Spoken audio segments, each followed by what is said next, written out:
Hello नमस्कार साथियों, मैं गौरव आपके अपने परिवार पाठशाला विद गौरव में आप सभी का स्वागत करता हूं। तो आज है 6 दिसंबर 2020 और 6 दिसंबर 2020 के जितने भी करंट अफेयर के क्वेश्चन बनते उन सभी क्वेश्चन को इस सेशन में डिस्कस करेंगे और उसके साथ साथ में उसके जो क्वेश्चंस के जो भी इंपॉर्टेंट फैक्ट बनते उनको भी साथ में डिस्कस करेंगे। ठीक है, आप इसके साथ साथ में चाहे एसएससी, रेलवे, एनटीपीसी या आप किसी भी एग्जाम की तैयारी कर रहे हैं तो ये सेशन आप लोगों के लिए बहुत ही इंपॉर्टेंट होने वाला है। इसके साथ साथ में आप लोग जो साथी बिल्कुल इस चैनल पर नए हैं वो सबसे पहले नंबर पे चैनल को सब्सक्राइब कर लेंगे और सब्सक्राइब करने के साथ साथ में आप लोग बेल आइकन को जरूर प्रेस कर लेंगे, जिससे कि आप लोगों को डेली अपडेट यहाँ से मिलती रहे। ठीक है, तो देखते हैं आज का हमारा फर्स्ट प्रश्न कौन सा। यहाँ पे फर्स्ट प्रश्न की यहाँ पे बात हो रही है, कुलदीप फिट इंडिया मूवमेंट के एम्बेसडर यहाँ पे बना दिए गए। तो यहाँ पे बात किसकी हो रही है कि यहाँ पे फिट इंडिया जो मूवमेंट है इसके ब्रांड एम्बेसडर कौन बना दिए गए हैं? कुलदीप बना दिए गए। बात सभी साथियों को समझ में आ गई कि फिट इंडिया मूवमेंट के एम्बेसडर कौन बना दिए? कुलदीप बना देंगे। तो क्वेश्चन कैसे पूछा जाएगा कि अभी हाल ही में फिट इंडिया मूवमेंट के ब्रांड एम्बेसडर कौन बना दिएंगे? तो आंसर क्या हो जाएगा? कुलदीप इसका बिल्कुल राइट आंसर यहाँ पे हो जाएगा। अब इसके जो मुख्य फैक्ट हैं उन सभी फैक्टों को आप क्या करेंगे, इसमें डिस्कस करेंगे और उसको समझेंगे कि इससे और क्या क्वेश्चन बन सकते हैं। तो इसके साथ साथ में समझेंगे जरा यहाँ पे जम्मू कश्मीर के प्रथम द्रोणाचार्य पुरस्कार विजेता कुलदीप हांडू को फिट इंडिया का राजदूत नियुक्त किया गया है। इसके साथ साथ में इनको हांडू जो टीम इंडिया के वुशु कोच हैं, जम्मू और कश्मीर पुलिस विभाग में इंस्पेक्टर के रूप में सेवारत हैं ये। और इसके साथ साथ में फिट इंडिया मूवमेंट की शुरुआत प्रधानमंत्री नरेंद्र मोदी ने वर्ष 2019 में की थी। इसका उद्देश्य देश के हर वर्ग को स्वास्थ्य के प्रति जागरूक करना यहाँ पे हो जाएगा। तो मैंने आप लोगों को क्या बताया कि फिट इंडिया मूवमेंट के जो ब्रांड एम्बेसडर हैं या उनके जो राजदूत हैं वो किसको नियुक्त किया गया है? कुलदीप को यहाँ पे नियुक्त किया गया। इनका पूरा नाम क्या है? कुलदीप हांडू इनका पूरा नाम है। जो आपका अगर आपसे ये भी क्वेश्चन पूछा जा सकता है कि जम्मू कश्मीर के प्रथम द्रोणाचार्य पुरस्कार से कौन किसको सम्मानित किया गया था, तो क्वेश्चन क्या पूछा, क्या आंसर क्या हो जाएगा? कुलदीप। क्योंकि देखो इनको अभी ब्रांड एम्बेसडर बनाया गया तो इससे पहले इनको द्रोणाचार्य पुरस्कार भी दिया जा चुका है। तो आपसे एग्जाम में क्वेश्चन इस तरीके से भी पूछ लिया जाएगा कि जम्मू कश्मीर के प्रथम द्रोणाचार्य पुरस्कार किसको प्रदान किया गया, तो आंसर क्या हो जाएगा? कुलदीप हो जाएगा। या ब्रांड एम्बेसडर की बात करेगा तो भी आंसर क्या? कुलदीप हो जाएगा। ठीक है, इसके साथ साथ में अगर हम इसकी ओर बात करते हैं तो ये पुलिस विभाग में इंस्पेक्टर के रूप में काम भी कर चुके हैं। ठीक है, जो आपका जम्मू कश्मीर में पुलिस विभाग है उसमें ये क्या इंस्पेक्टर के रूप में काम कर चुके हैं। और अगर हम बात करते हैं यहाँ पे फिट इंडिया मूवमेंट की, तो फिट इंडिया जो मूवमेंट है ये प्रधानमंत्री नरेंद्र मोदी ने वर्ष 2019 में क्या किया था? इसको लॉन्च किया था। अगर इसके उद्देश्य की बात करें कि अगर कोई योजना आपकी लॉन्च की जा रही है तो उसका कुछ ना कोई उद्देश्य होता है। तो अगर उद्देश्य की बात करें तो हर वर्ग के प्रति ये क्या पे जागरूक, क्या किसके प्रति? स्वास्थ्य के प्रति यहाँ पे जागरूक को किया जाएगा। यानी कि फिट इंडिया मूवमेंट पूरी तरीके से इंडिया है वो किस तरह को फिट रहे। तो यहाँ पे योगा करना और कई सारी चीजें आपके खान पान के ये सब चीजों क्या आपको जब ये फिट इंडिया मूवमेंट होता है तब इन चीजों को आप लोगों को वहां पे समझाया जाता है, उन चीजों को करके बताया भी जाता है। ठीक है, तो समझ में आ गया। तो क्वेश्चन क्या पूछा जाएगा? फिट इंडिया मूवमेंट के अभी हाल ही में ब्रांड एम्बेसडर किसको बना दिया गया? तो आंसर क्या हो जाएगा? कुलदीप इसका बिल्कुल राइट आंसर यहाँ पे हो जाएगा। आगे बढ़ते हैं, देखते हैं नेक्स्ट क्वेश्चन कौन सा यहाँ पे है। नेक्स्ट क्वेश्चन की यहाँ पे बात हो रही है, नो दोराई ने सर्वश्रेष्ठ फिल्म का पुरस्कार यहाँ पे जीत लिया है। तो आपसे ऐसे पूछा जाएगा कि सर्वश्रेष्ठ जो फिल्म का पुरस्कार अभी हाल ही में किसने जीता है? तो आंसर क्या हो जाएगा? नो दोराई इसका बिल्कुल राइट आंसर यहाँ पे हो जाएगा। अब जरा इसके मुख्य फैक्ट को समझ लेते हैं। यहाँ पे बात हो रही है बांग्लादेश के, यहाँ पे बांग्लादेश के सूचना मंत्रालय ने 2019 के लिए राष्ट्रीय फिल्म पुरस्कारों की यहाँ पे घोषणा की है। तो ये कहाँ की बात हो रही है? बांग्लादेश की बात हो रही है। अब यहाँ पे आपसे क्या पूछा गया है कि यहाँ पे जो राष्ट्रीय फिल्म पुरस्कार है उसकी घोषणा कर दी गई है। तो यहाँ पे जो सबसे टॉप लेवल की मूवी रही है यानी कि सबसे जो पुरस्कार जीता है तो उसका नाम क्या है? नो दोराई, ये इसका मूवी का नाम है। इसके साथ साथ में फागुन हवाएं, ये संयुक्त रूप से क्या किया गया? इनको सर्वश्रेष्ठ फिल्म का पुरस्कार यहाँ पे दिया गया है। कौन कौन सी मूवी? एक तो नो दोराई हो जाएगा और कौन सा हो जाएगा? फागुन की हवाएं यहाँ पे हो जाएगा। और इसकी अगर हम बात करते हैं तो फिल्म नो दोराई की निर्देशन करने वाले तनीम रहमान, ठीक कौन है इसके? तनीम रहमान अर्धांशु ने सर्वश्रेष्ठ निर्देशक के रूप में यहाँ पे पुरस्कार इनको सर्वश्रेष्ठ डायरेक्टर या निर्देशक के रूप में भी इनको पुरस्कार को मिला हुआ है।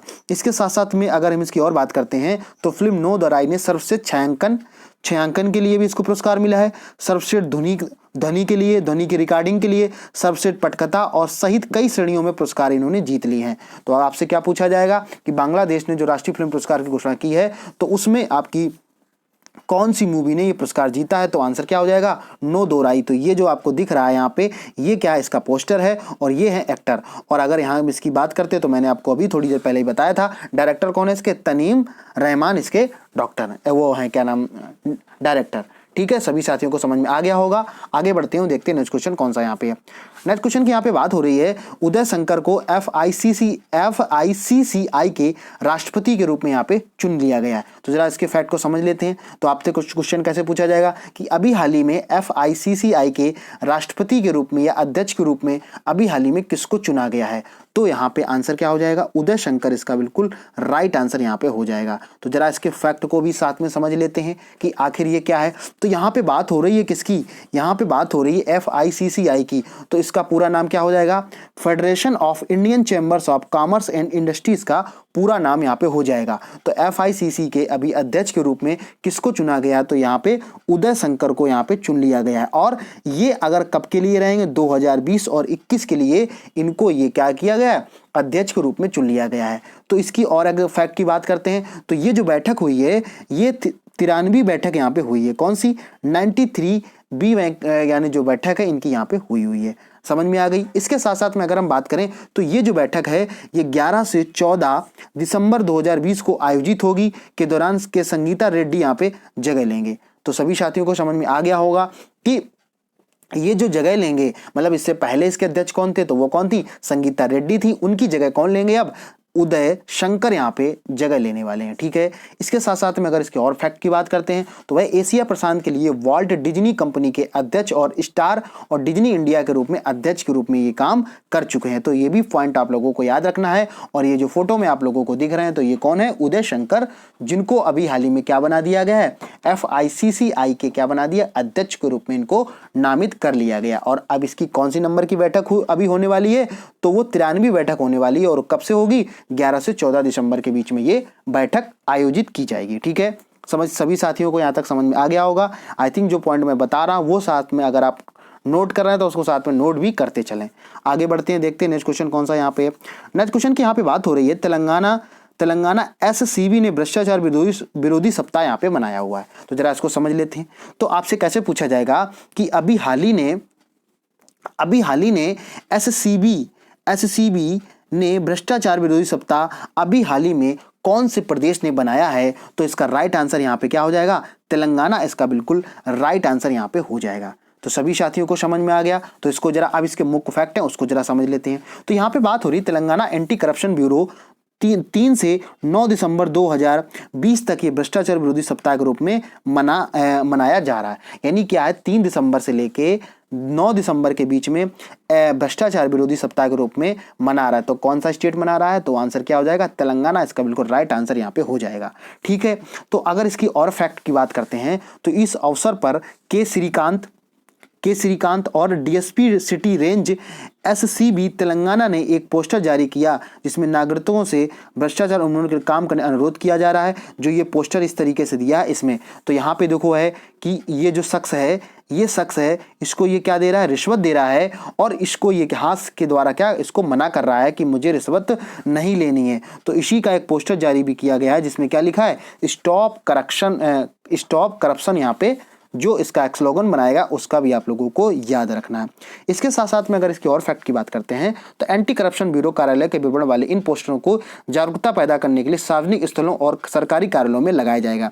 यानी कि जैसे कि आपने देखा होगा कि जब जिस तरीके से जहां अगर गाड़ी खड़ी करने का स्टैंड नहीं होता है, जहां पे जो भी कार्यालय तो वहां लगा, यहाँ पे गाड़ी खड़ी करना मना है। तो इसी तरीके से क्या है, यहाँ पे जो पोस्टर हैं वो आपके सरकारी जो जितने भी ऑफिस हैं वहां पे ये लगाया जाएगा, जिससे कि इसको लोग देखें और देखने के बाद में उसको कुछ ना कुछ जब पॉइंट देखेंगे तो ये इस चीज़ को थोड़ा बहुत कहीं ना कहीं फॉलो करेंगे।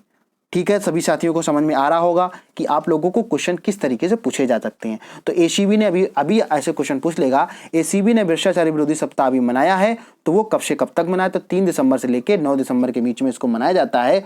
और ये कौन से स्टेट में मनाया जा रहा है? तो ये तेलंगाना इसका बिल्कुल राइट आंसर यहाँ पे हो जाएगा। इसके साथ साथ में यहाँ पे बात किसकी हो रही है? तेलंगाना की बात हो रही है। तो थोड़ा सा इसके पॉइंट को समझ लेते हैं। अगर इसके हम गठन की बात करते हैं तो तेलंगाना का गठन कब हुआ था? 2014 में हुआ था।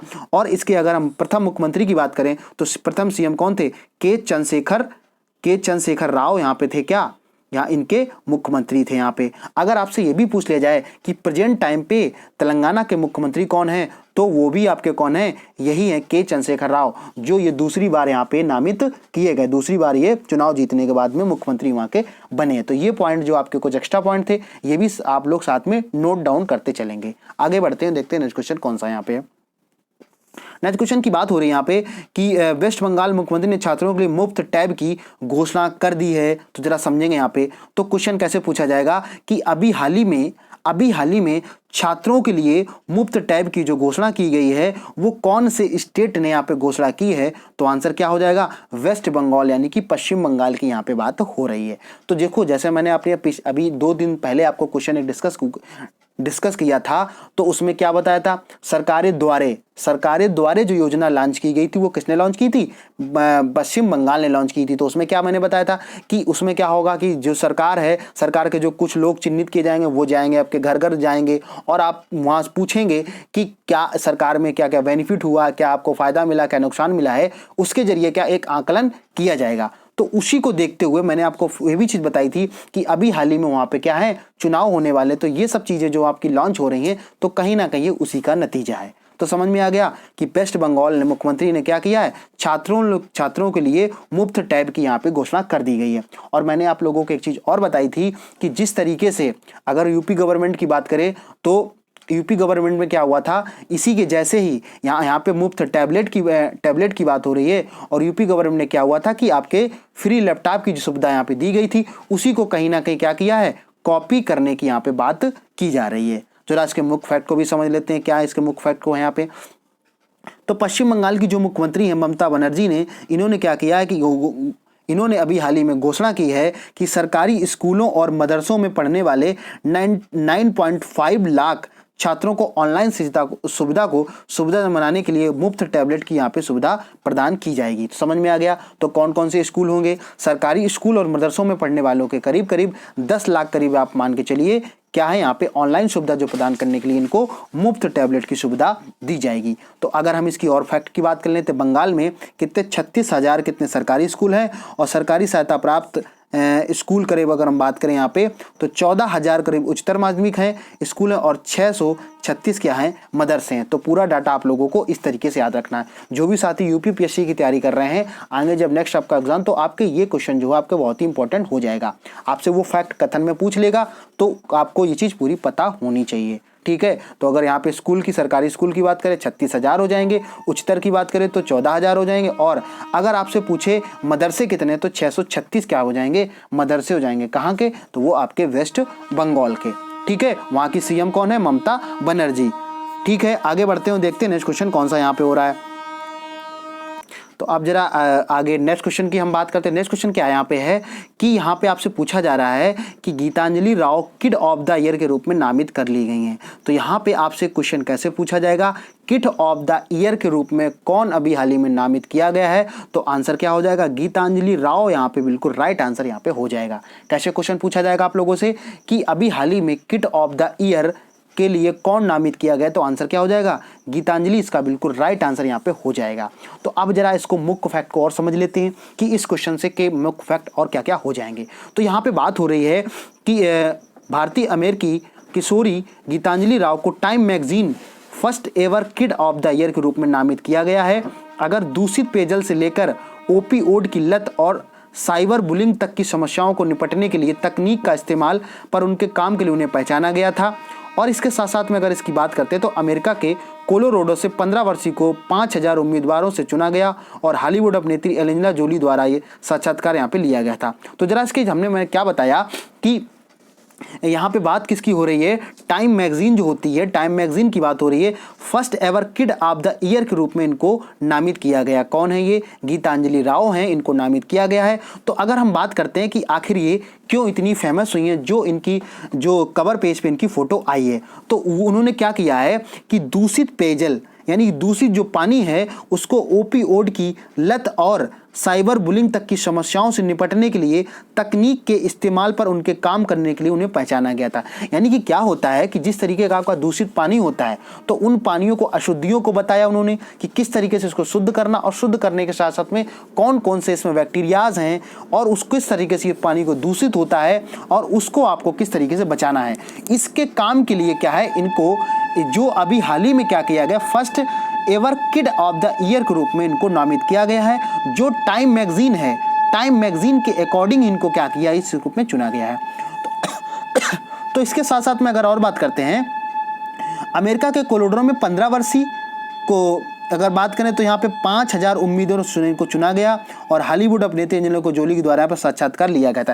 यानी 5000 उम्मीदवारों के साथ इनको चुना गया था और ये कितने वर्ष की हैं, 15 वर्ष की हैं। ये देखो यहाँ पे इनकी फोटो आप लोगों को नजर आ रही होगी और ये क्या है, टाइम जो पत्रिका है इसमें इनकी फोटो भी आप लोगों को दिख रही है। तो ये जो पुरस्कार प्रदान किया गया, कौन सा पुरस्कार है यहाँ पे, किड ऑफ द ईयर जो पुरस्कार है ये किसको दिया गया है, गीतांजलि राव को यहाँ पे प्रदान किया गया है। तो सभी साथियों को यहाँ पे समझ में आ गया है। तो अगर इसकी पूछे इंटरव्यू किसने लिया है, तो हॉलीवुड की अभिनेत्री एंजेलिना जोली हैं, इन्होंने इसका भी इनका इंटरव्यू लिया है। तो ये भी आप लोगों को याद रखना। आगे बढ़ते हैं, देखते हैं नेक्स्ट क्वेश्चन कौन सा यहाँ पे है।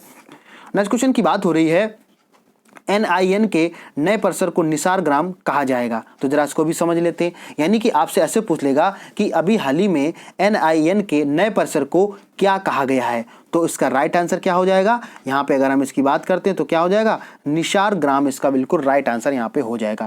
क्वेश्चन कैसे पूछेगा आपसे कि अभी हाल ही में NIN का अभी हाल ही में जो नए परिसर का नाम बदला गया है उसको क्या बोला जाएगा, निसार ग्राम इसको बोला जाएगा। तो इसके मुख्य फैक्ट को भी जरा समझ लेते हैं। यहाँ पे बात हो रही है नेशनल प्राकृतिक चिकित्सा संस्थान, नेशनल प्राकृतिक चिकित्सा संस्थान की यहाँ पे बात हो रही है। तो ये कहाँ पे है, पुणे में है। पुणे के आगामी नए परिसर में निसर्ग ग्राम के रूप में इनको जाना जाएगा। समझ में आ गया। अगर इसकी और फैक्ट की बात करते हैं तो 1946 में पुणे के पास उरली कंचर गांव में निसर्ग उपकार आश्रम के महात्मा गांधी के प्रसिद्ध प्रकृति के लिए अभियान के स्मरण बनाने के लिए यह निर्णय लिया गया था। अगर इसकी और बात करते हैं, नए संस्थान के पाठ्यक्रम राष्ट्रीय शिक्षा नीति के मद्देनजर 2020 के मद्देनजर इसको तैयार किया गया है। तो मैंने आप लोगों को क्या बताया कि NI के नए परिसर को निसार ग्राम के नाम से जाना जाएगा।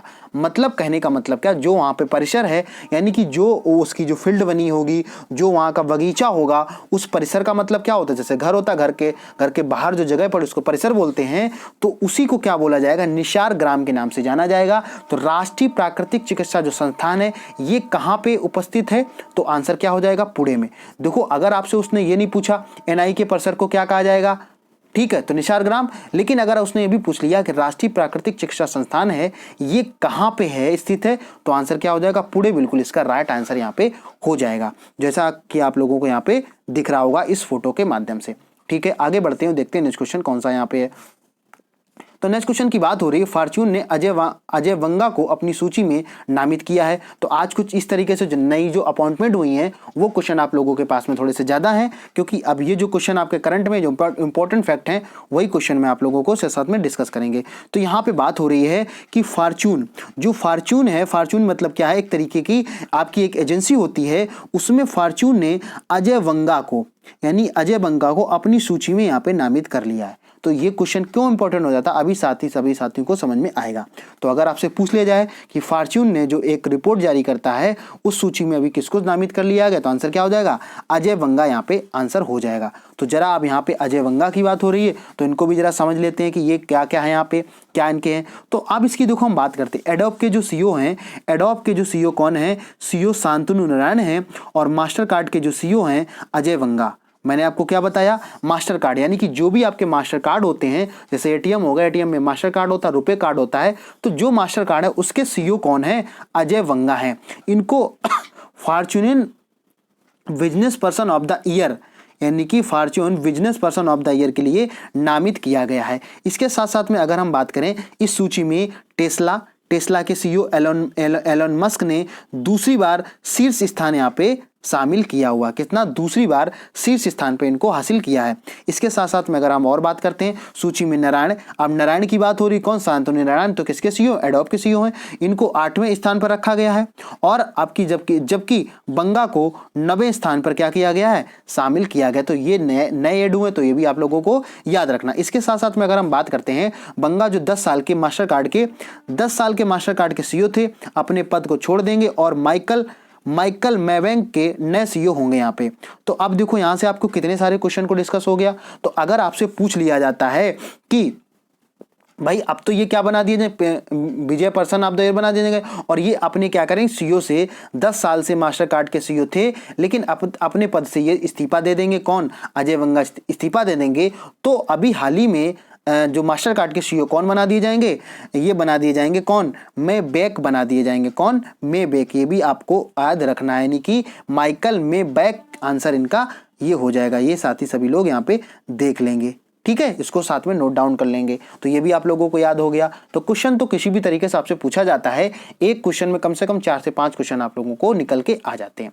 आगे बढ़ते हैं, देखते हैं नेक्स्ट क्वेश्चन कौन सा यहाँ पे है। अब देखो नेक्स्ट क्वेश्चन की यहाँ पे बात हो रही है।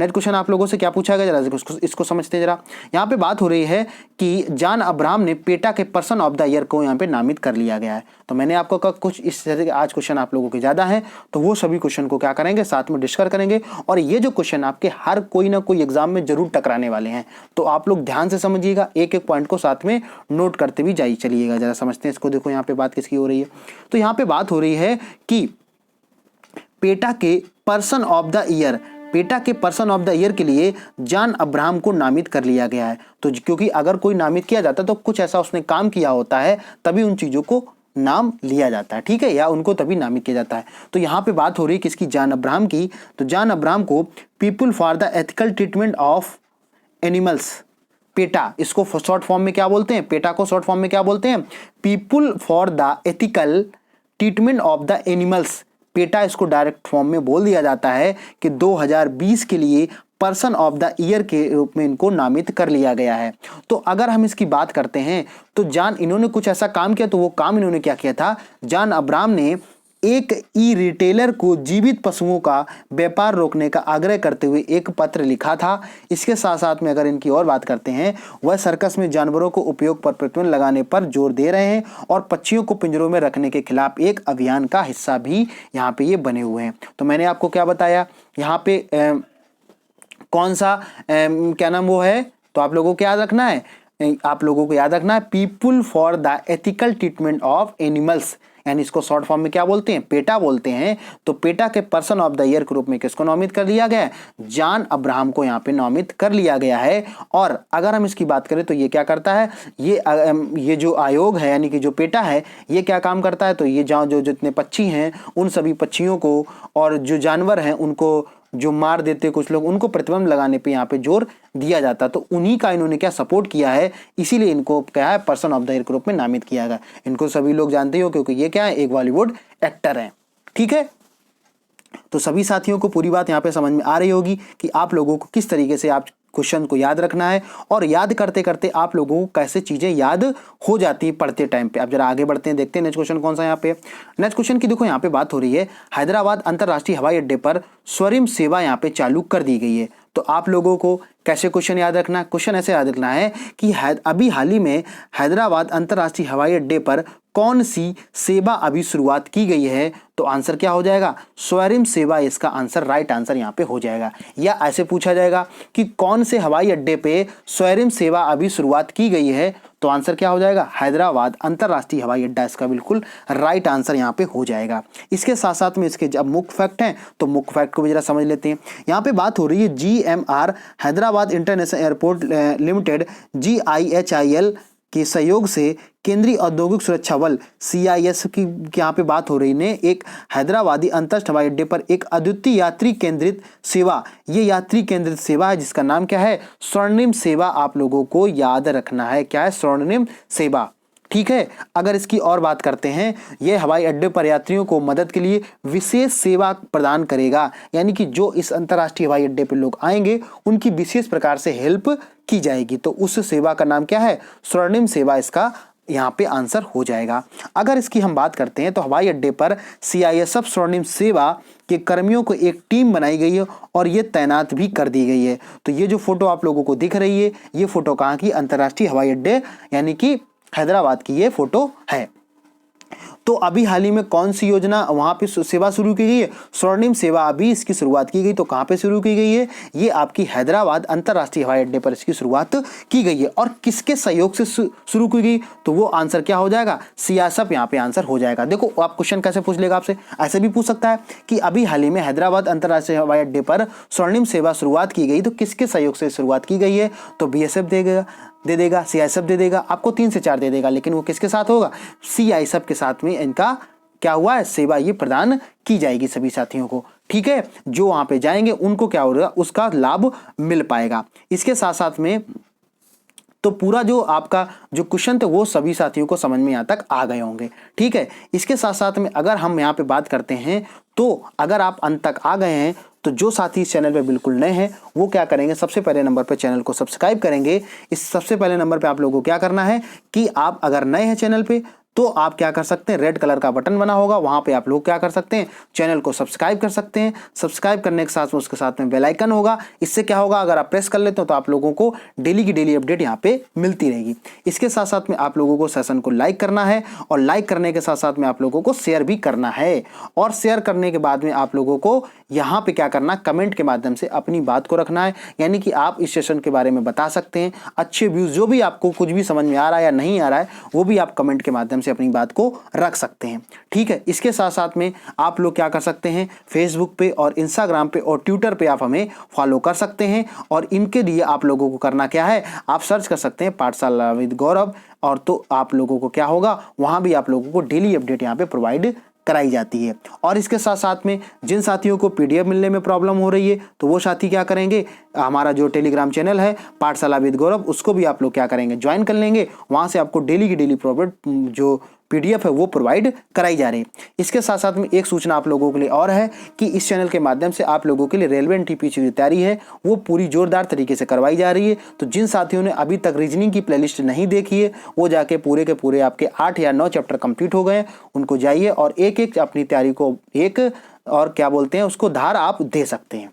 ठीक है, अपनी तैयारी को धार दे सकते हैं। तो सभी साथियों को पूरी बात यहाँ तक समझ में आ गई होगी। अगर आप लोग अंत तक बने हुए हैं तो जरूर कुछ ना कुछ आपने इस सेशन में सीख लिया होगा। इसके साथ साथ में आप लोग ज़्यादा से ज़्यादा लोगों को पास में शेयर करिए, ज़्यादा से ज़्यादा लोगों को पास में आप क्या करिए, शेयर करने के साथ साथ में लोगों को बताइए। और इस सेशन में लाइव देखने के साथ साथ में कई सारे साथियों को आप जोड़ भी सकते हैं।